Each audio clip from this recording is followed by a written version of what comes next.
I know a lot of times as followers of Christ, we have things that we want to happen. Like we have outcomes that we desire. And oftentimes, those outcomes don't happen. Like those things that we desire to happen don't happen. And I know for me, I sit there and I question, like, why didn't it happen? Like, I really wanted this thing to happen. I really wanted to achieve this goal, or I really wanted, I don't know, it could be anything to happen, but it just doesn't happen. And in times like that, it's important to ask ourselves, like, are the things that we desiring, are the outcomes that we desiring in alignment with God's will? Is it what God desires for us to have? Because a lot of times our desires are different than what God desires. And when our desires aren't in alignment with God's will for our life, we often get sad, we get mad, we get angry with God because it's like, God, I prayed for this thing. God, I was working hard for this thing and it didn't happen. You didn't give it to me. And it's because God didn't say that was in the plans for your life. God didn't say he was going to give you that thing. A lot of times we think just because we ask God for something, we're automatically supposed to get it. But a lot of times, God's greatest yes is no. And what we end up doing is we keep on praying for that thing. We keep on seeking that thing.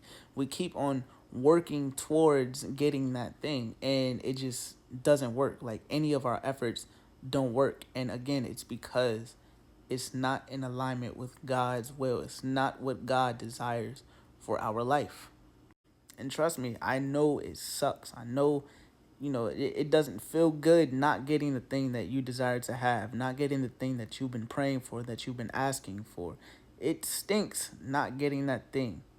And this leads us to thinking like God doesn't want us to be happy. God doesn't want us to enjoy the good things of life. And it's like, no, God does want you to be happy. He does want you to enjoy the good things.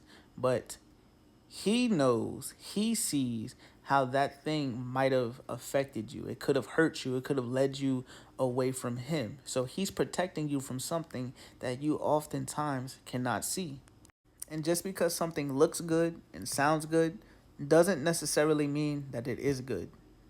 But again, we won't know that unless we fully trust and believe that God has a bigger plan, has a better plan for us. And just because the thing that we desired didn't happen, didn't come, it didn't work out, doesn't mean that God doesn't love you. It just means that He knows something that we don't. It means that He has something better for us.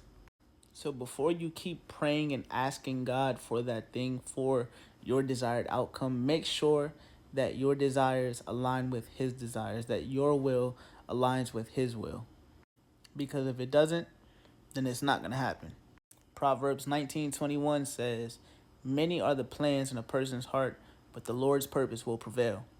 At the end of the day, we can make many plans for our life. We can say, oh, we're going to get this, we're going to do this, we're going to do that. But at the end of the day, God's purpose will always prevail. God's will always be done. It's time.